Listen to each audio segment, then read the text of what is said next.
Saka hindi pa naman ako sanay sa mga scooter eh. Kahit carb pa yan. Sa mga ganito talaga ako sanay eh. Kasi yung, siyempre maraming ka pang pagbabaklasin dyan eh. Hindi ko alam. Tinubukang baklasin nga yung Rakal eh. May nasira yata ako. Puro loose thread. Pati yung previous na may-ari eh. Kung titignan mo yung mga pinagtornilyuhan eh, may mga loose thread, may mga crack. O parang hirap ng scooter. Kaya hindi nyo rin ako masisisi kung bakit ayaw ko ng scooter eh. Ayaw ko ng hassle. Motor lang rin naman eh. Bakit ka ba? Buti sana akong sasakyan. Pero din yun rin naman maganda sa scooter. Basta stock lang kasi ang scooter, walang problema. Meron siyang gulay board. Pwede pong pang lagyan ng top box kahit meron ng lalagyanan sa loob. Pero ang magandang scooter, kung mag-scooter ako, gusto ko yung Abenis, mga ganon. Navi pwede na rin. Pero mas maganda pag Abenis eh. Mas marami kang lalagyan eh. Ang maganda kasi yung gasolinahan, sabi ko nga ayaw ko ng hassle. Hindi mo kailangang tumayo, bumaba ng motor mo para lang lagyan ng gasolina. 4 na litro na nga kailangan mo pang maabala. Buti sana kung nasa 10 liters para kahit isang abala na lang, di ba? Kaya yun lang naman ang insight ko. Siyempre maganda rin ang scooter, pero siyempre hindi ko pa siguro feel ngayon na magka-scooter. At saka wala pa talaga akong balak, 0% pa talaga akong may gusto sa scooter. Talagang sa mga classic lang talaga muna ako. At kung speaking sa classic, ayaw ko ng FI, gusto ko carb. Kaya natin discuss kung bakit. Pero maganda sana kung may mailabas silang tubeless na na di rayos. Bakit ko sinasabi yung ganun? Kasi lagi ako sa mabatong kalsada. Sabi ko nga doon ang bahay ng misis ko eh. Rough road, rough road.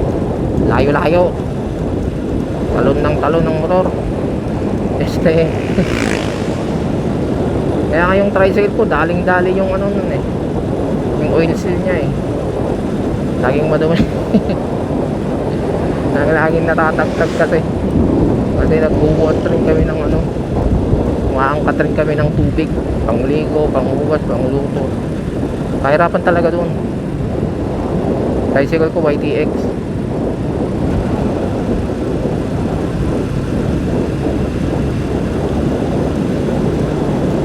Chill ride lang tayo. Ayaw ko munang tumalpak. Chill lang. Sige lang ba anak mo? Ako chill lang muna.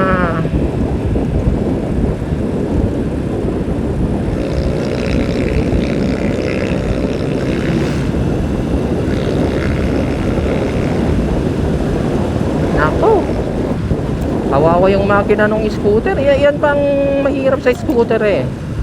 Pag 125cc, 150cc, okay pa 150 eh. Pero yung scooter na 110 pa, hindi mo pwedeng yun na yun eh, run ang bagal. Hindi gaya dito sa mga naka chain drive ay oo, nakakadena eh, pwede mong banatan. Pati sa mga kurbada ayos rin eh. Engine brake lang. Mas madali ka rin sumemplang sa mga scooter eh. Ewan ko anong insight nyo, mas madali pa talaga? Kasi binase ko lang naman doon sa sa Mio, yung classic na Mio ng Yamaha. Ang daling yun, ang daling sumemplang doon. Dami kong video nakikita. Anong tawag doon? Fascio.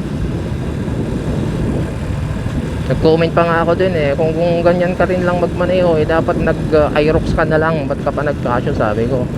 Kasi magandang banking handling nun eh. Kasi yung Casio eh, tignan mo yung ano niya, yung fork niya. Nakadiretso, di ba? Kung ikukumpara mo dito sa mga ano, medyo naka-slanting.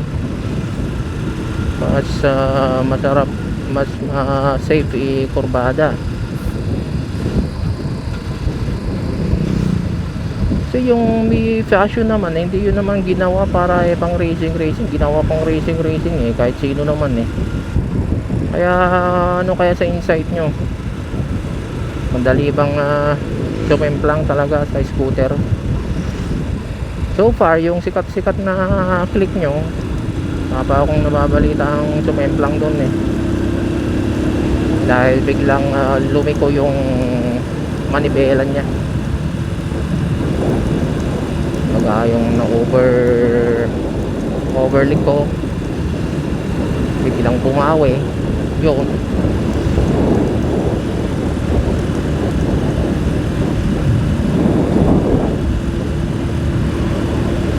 Ang paganda nitong Keyway eh, parang scooter yung makina, yung tunugan ba niya, ang relax, ang tahimik.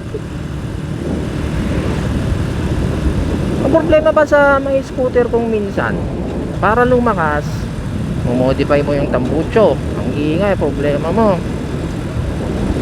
Ngayon pa naman, nakikpit na tungkol sa mga tambucho, di ba?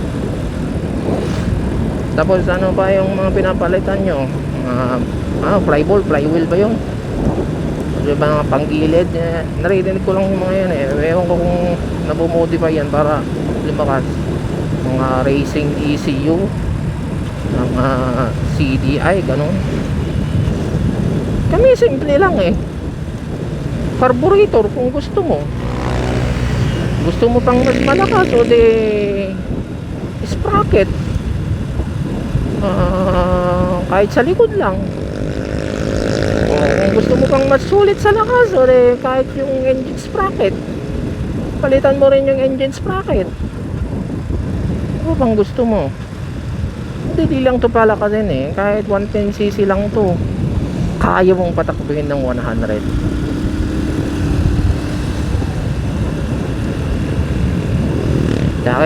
Tsaka kahit pinatakbo mo ng 100 at nasa kurbada ka, hindi ka mag-aalangan masyado kasi hindi ka puros preno, may engine brake ka dyan. Hindi gaya ng sinasabi yung engine brake ng scooter na sobrang hina, alanganin pa pag ginagawa mo. Pwedeng kumagat yata o pwedeng hindi yata, ewan ko sa inyo. Mga sanay ng mag engine brake sa scooter ay sa yung automatic, sinasabi yung engine brake nyo. Kasi yung engine brake namin eh kaya hanggang tumigil kahit papababa yan, kahit wala kaming preno, kahit talagang matarik pababa. Eh, yung engine brake nyo dyan sa ano, scooter, pansundot-sundot lang, tapos sobrang hina kasi nga automatic, di ba? Continuous ang ano niyan.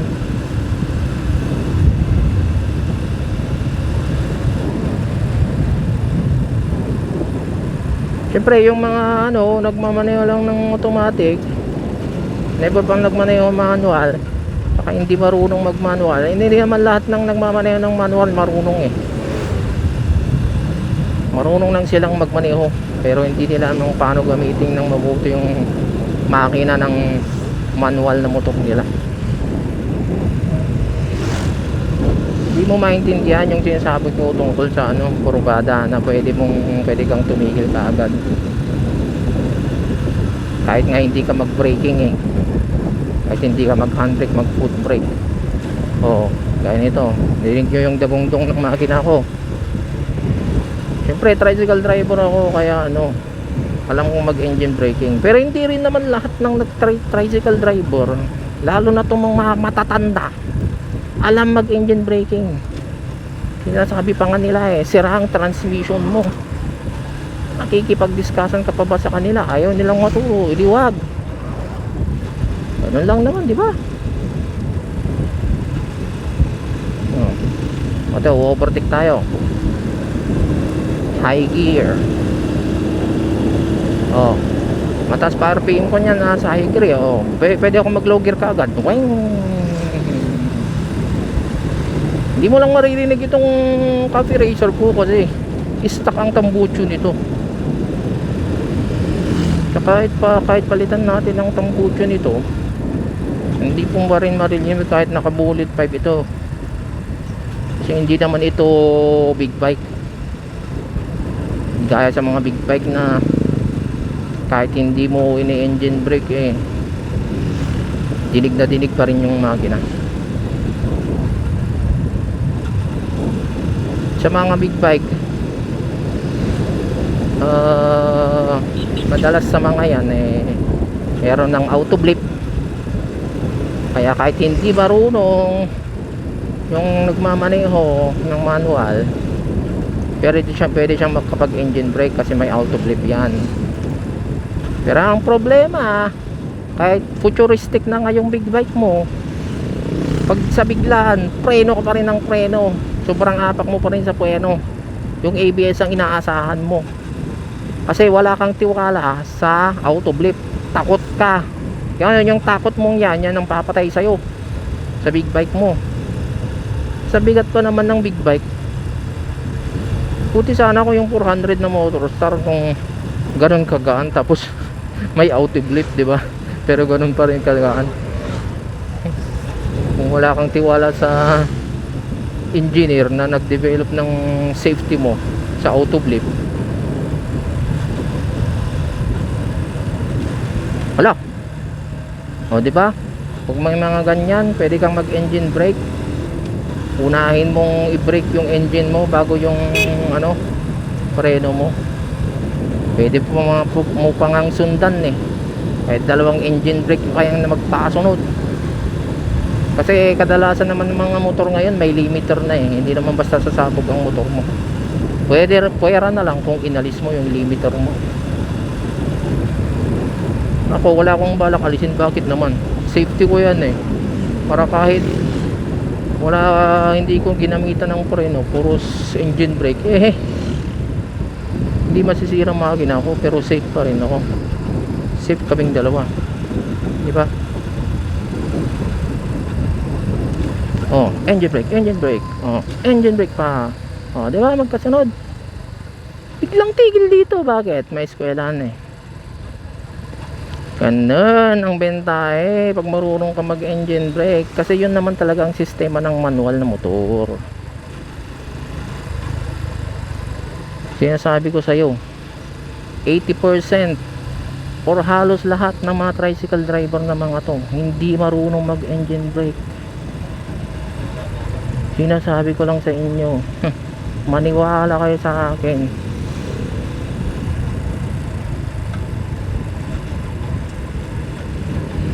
Ako nung 4 years pa lang ako nagtra-tricycle marunong na ako mag engine brake. Natutunan ko kay yan, kanino ko ba unang napanood yan? Kay kapwa yata ay hindi, kay Downshift Vinci. Nakalimutan ko na may tawag kayo dun yung bagong modern na tawag yun siyempre sa aming mga tricycle driver na marunong, engine brake ang tawag namin.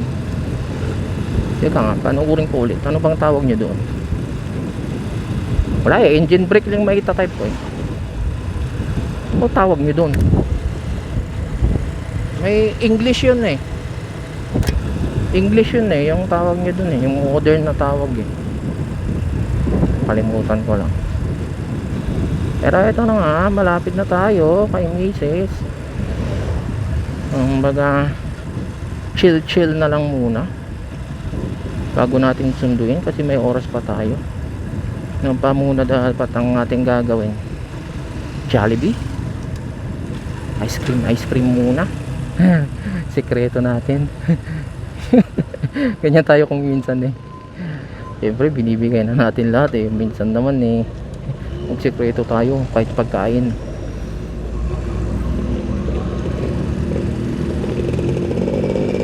Masamang magdamot ng pagkain, pero kung minsan masaya Nakakatuwa.